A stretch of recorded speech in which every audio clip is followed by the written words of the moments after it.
Emily Longley, a stunning 17-year-old girl, was just entering adulthood, filled with grand dreams and aspirations. But neither she nor her family could have imagined the incredible trials that fate had in store for them. Emily was born on February 22, 1994, in London, the capital of Great Britain. Her parents, Mark and Curlin Longley, were a loving and friendly couple. When Emily was a year and a half old, doctors discovered she had a severe ailment, osteoporosis. In addition, she suffered from asthma, eczema, and food allergies to many products. At the age of 2, the Longley family welcomed another daughter, Hannah.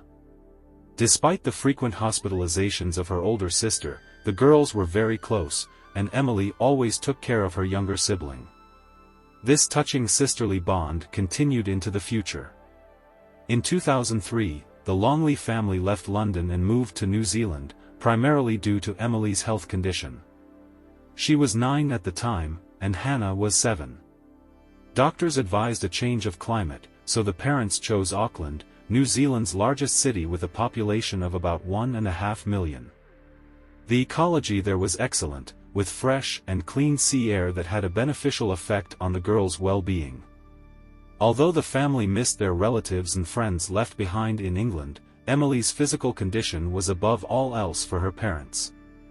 But 5 years later, in 2008, the relationship between Mark and Curlin deteriorated. They confessed to their daughters that they no longer loved each other. The couple made the difficult decision to divorce, although they maintained a friendly relationship for the sake of their children. But for Emily and Hannah, their parents' separation was a serious emotional shock. Emily gradually matured. Her father recalled that he often heard his daughter sneaking out of the house at night through the window. She was 15 and thought no one knew about her secret trips to nightclubs. The girl, whose childhood was mostly spent in hospital wards, wanted to make up for lost time. Her father knew about this but remained silent, understanding that forbidding something to his stubborn eldest daughter was futile. In 2010, Emily graduated from high school in Auckland and told her parents about her desire to return to England and enroll in college. Mark and Curlin did not want to let her go but eventually reconciled, knowing their daughter's willful character. In the summer of that year, the girl moved to Bournemouth on the southern coast of England and settled in the house of her paternal grandparents. Emily entered college, dreaming of becoming a manager and starting her own business. In parallel with her studies, she began working at the Topshop store. Young and bright, Emily attracted everyone's attention.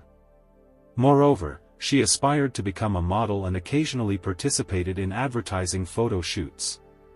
In December 2010, 16-year-old Emily met 19-year-old Elliot Turner. This young man charmed the blonde at first sight.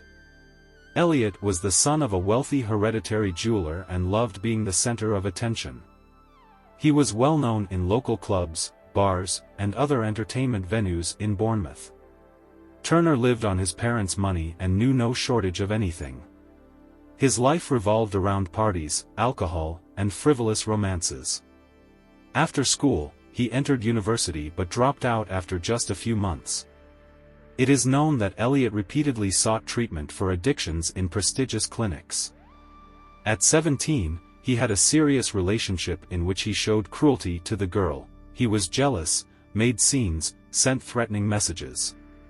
Elliot considered himself all-powerful and saw violence as the only way to assert his authority. His ex-girlfriend even went to the police. In January 2008, the court banned Turner from any contact with her. Friends characterized Elliot as an aggressive and ruthless manipulator. He created the image of a gangster for himself and tried to maintain the reputation of a bad boy. Turner carried a hammer with him everywhere in case someone dared to contradict him. Elliot demanded that he be respected and his opinion heeded. He could be generous, not sparing money for drinks for his friends, and boasted about his new car, a gift from his grandmother. But girls were wary of Turner and were in no hurry to start romances with him, knowing his biography. When in December 2010 he met Emily, he fell head over heels in love and immediately became very attached to her, calling her his Barbie. Emily, who had just moved to England, knew nothing about Elliot's past. The lovers often vacationed at resorts, walked and had fun until late at night. The guy did not spare money for recreation with his chosen one. But after a few months, he showed his true colors. Elliot began to control Emily, be jealous and treat her cruelly. He was literally obsessed with his Barbie. Turner reproached her for revealing outfits and behavior that, in his opinion, was wrong. His jealousy reached such a level that in a fit of rage, Elliot threatened to kill the girl. Emily realized that Turner was not the one she wanted to spend her life with. In February 2011, Emily wrote Elliot a note with 4 points. 1. I love you. 2. Don't say you'll kill me. 3. Stop talking about your ex-girlfriends. 4. Stop being aggressive. You scare me. Better be a cool guy. In April of the same year, Emily flew to New Zealand for the Easter holidays to see her family after 6 months apart. Mark Longley met his daughter at the airport. Emily rushed into her father's arms, hugging him tightly, and confessed how much she had missed him. The girl and her father had always been very close and trusted each other. The holidays were wonderful. The Longleys walked around the city a lot, visited their favorite pizzeria, and talked for hours. During one such conversation, Emily told her dad about her new boyfriend, Elliot Turner, but expressed doubts about continuing the relationship. The girl considered herself too young for a serious relationship and admitted that she intended to break up with Elliot immediately upon returning to England. The 2-week vacation flew by quickly. The family accompanied Emily to the airport, although the girl sadly admitted that she did not want to leave. Parting with loved ones was not easy, but Emily promised to return to New Zealand in 5 months, planning to come for the Rugby World Cup, which was to last from September 9 to October 23. Emily boarded the plane while her family drove home. Already on the way, Mark received a message from his daughter. "Dad, I'm so glad we got to see each other. I love you." And a few days later, in a short correspondence, Emily confessed that she had broken up with her boyfriend, without going into details, just wanting her father to know. However, in reality, as soon as the girl returned from her trip, Elliot Turner began to reproach her for the photos she had posted on her Facebook page. In these pictures, taken at a party during the Easter holidays in New Zealand, Emily was posing surrounded by handsome half-naked men. Elliot was furious with jealousy. In response, Emily categorically stated that she no longer wanted a relationship with a guy who constantly controlled her, was jealous, and threatened her. Turner reacted aggressively and made a scene. In addition, he admitted that he had hacked Emily's social media accounts and read her private correspondence. That's how Elliot found out that his Barbie was communicating with other guys and had even stayed the night with one of them. Turner was raging with jealousy, although he himself was not faithful to Emily and openly cheated on her with other women. On the evening of Friday, May 6, 2011, Emily went with her friends to an entertainment establishment. There is a photo showing the girl entering the club in a rather revealing outfit. Soon Elliot Turner appeared there too, suggesting that he was following the girl. Emily and Elliot had fun at the club separately, each in their own company, drinking and talking with friends. At some point, the guy approached Emily and started a scandal, calling her a whore. In response, the girl told Elliot everything she thought about him, and at the end threw the rest of her drink in his face. It is known that that night at the club, Turner was very upset, even crying when telling a friend that Emily had dumped him. He confessed that he wanted to kill the girl and throw her body in the bushes, shouting that he would go to jail for 10 years for it, but would come out and remain a millionaire. However, he finally laughed it off, saying it was just a joke. Emily was extremely upset by the quarrel and decided to leave the club and go home. Elliot caught up with her on the street, tried to hug and calm her down. In the end, he managed to persuade the girl to go to his house for a serious conversation. Emily knew that Turner lived with his parents, so perhaps she agreed, hoping that in the presence of his parents he would behave more restrainedly. But the very next morning, on Saturday, May 7, at 9:45 a.m., Elliot's mother Anita Turner called the emergency services and reported that an unconscious girl was lying in her son's bed. It was Emily Longley. Anita spoke quite calmly, saying that she had tried to feel for a pulse in the girl but without success. According to her, Emily was not breathing, and her skin had turned a bluish hue. Before the ambulance arrived, Anita listened to the dispatcher's instructions and tried to resuscitate Emily. But, unfortunately, when the medics arrived, it was already too late. They could only pronounce the young girl dead. Soon the police arrived at the scene. The investigators entered Elliot Turner's bedroom. In the middle of the room was a large bed on which lay Emily's lifeless body, dressed in a denim top and shorts. There were no visible injuries or damage to the body, so the medics assumed that the cause of death could have been a heart attack or some oncological disease. Thousands of kilometers away, in New Zealand, Mark Longley woke up in the morning and saw numerous missed calls and messages on his phone from his mother, ex-wife Curlin, and younger daughter Hannah. In voice messages, Hannah tearfully begged her father to call back immediately. At one point, Curlin's desperate cry was heard in the background, repeating the single phrase, "Emily is dead." Mark could not believe what he heard. He was in a state of shock. The man immediately called his mother in England, and she confirmed the terrible news. It was some kind of horrible dream. Then he contacted the police, and the officers informed him that his daughter had died in her sleep. The father immediately realized that something terrible had happened.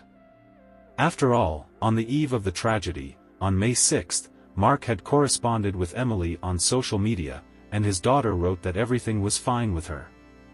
Meanwhile, the girl's body was sent to the forensic laboratory for autopsy and necessary tests. At the same time, Elliot and his parents were taken to the police station for questioning. During the interrogation, the guy said that in the evening he and Emily had been hanging out at the club, drinking. Then they went to his house, got into a fight there, and during the fight he grabbed the girl by the neck and pushed her away from him. Then he brought Emily some water, she calmed down. Then they both went to bed, and in the morning Elliot found that the girl was dead. Elliot insisted on his innocence, assuring that he had not harmed the girl in any way. He confessed that he loved Emily and was extremely saddened by her death. When the police asked Turner to undress, they noticed several scratches on his right hand and a small bruise on his stomach, also on the right side. Elliot's parents, Anita and Lee Turner, told investigators that they had spent the whole night in their bedroom and had not heard anything. And in the morning, when Emily did not wake up, they immediately called an ambulance. By the way, a few words about the Turner family. Elliot's mother, Anita, was originally from Indonesia. She moved to England, where she met the wealthy hereditary jeweler Lee Turner and successfully married him. The couple had a son, their only beloved child, whom they greatly spoiled. After the interrogation, the family was released. As soon as Elliot got home, he immediately posted a joint photo with the deceased girl on his Facebook page and a post with condolences. While waiting for the autopsy results, investigators learned that a few days before her death, on May 5, Emily had posted a strange entry on her social media page. The girl reported that she had a stalker. According to her, an unknown man called her and started inviting her on a date. When Emily asked where he had found out her number, the stalker replied, "I'll tell you about it when I see you in person." The frightened girl hung up, but the calls did not stop. The stranger continued to insist on a meeting. The police managed to find out that shortly before her death, Emily had visited a nightclub and quarreled there with Elliot in front of many witnesses. Friends told about the difficult relationship of the couple, about Turner's obsession, his jealousy, desire to control everything, cruelty, aggression and threats against the deceased. However, none of them could believe that Elliot was really capable of murder. Friends believed that Turner was simply intimidating others to maintain his image as a ruthless gangster. A few days later, the autopsy results came in. The forensic expert could not establish the exact cause of death. There were almost no injuries on the body. However, a small hemorrhage in Emily's eyes indicated that the girl had most likely been strangled. Traces of Elliot Turner's DNA were found under the victim's nails, which could indicate a struggle between them. Traces of Emily's saliva and remnants of her makeup were found on the right sleeve of Elliot's shirt. This suggested that at some point the young man's forearm was at the level of the girl's mouth. According to the forensic expert, Emily died at about 1 o'clock in the morning, while the rescue service was called only at 9 in the morning. When the police first arrived at the Turner house, they noticed suitcases with candles in Elliot's room. His passport was in his jacket pocket. All this gave rise to suspicions that the young man might have been planning to escape. Investigators suspected that someone from the Turner family might be involved in Emily's death, but there was no direct evidence. Therefore, the detectives decided to secretly install eavesdropping equipment in the suspect's house, hoping to find out if Elliot and his parents were hiding any important information.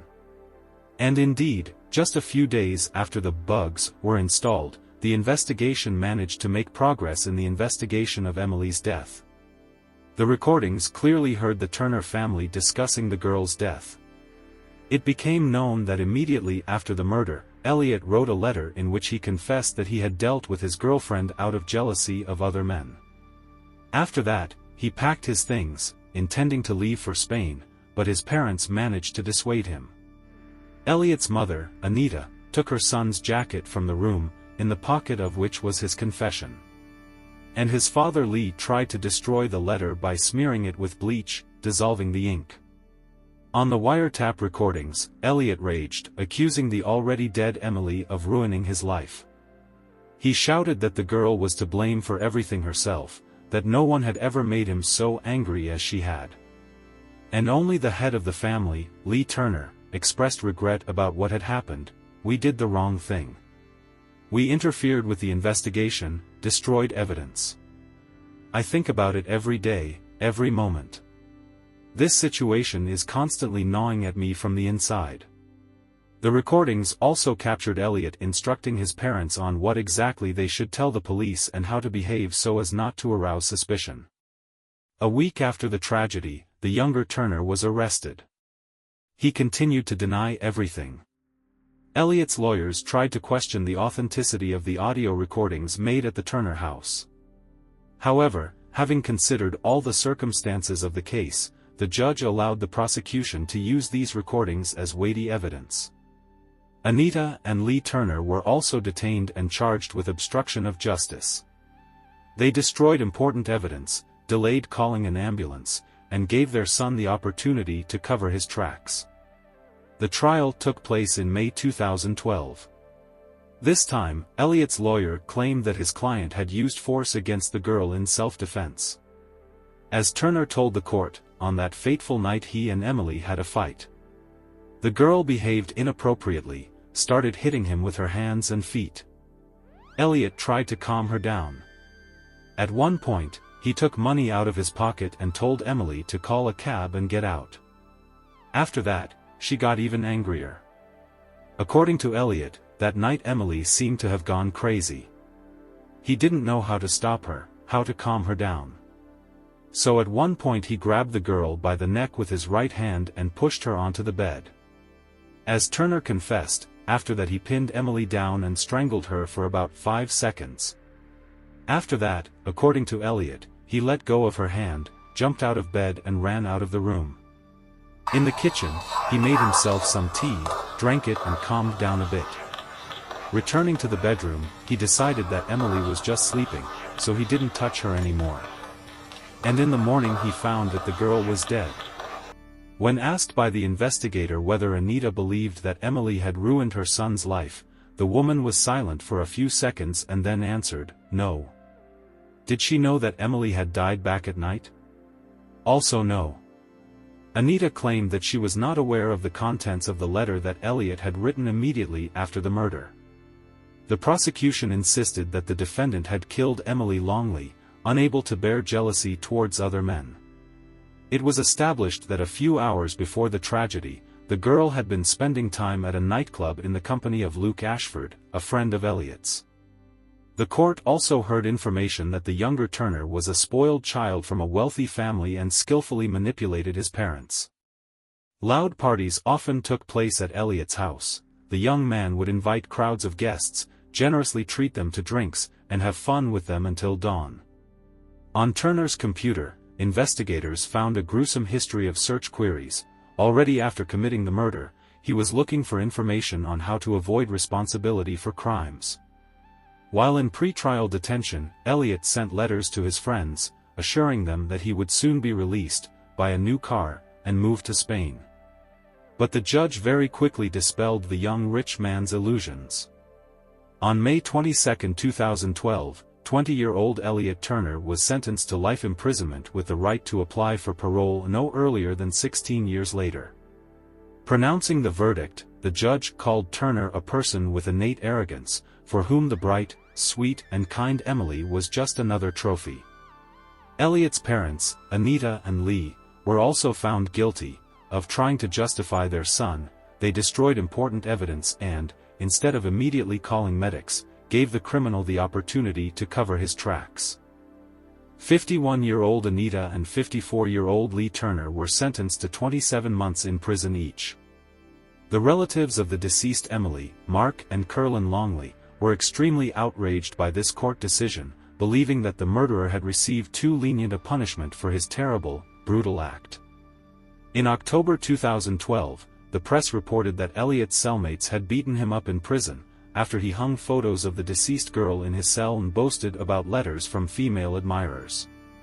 Another attack on Turner occurred when he told other prisoners that he would soon be released and return to his luxurious life filled with champagne, expensive cars, and beautiful women.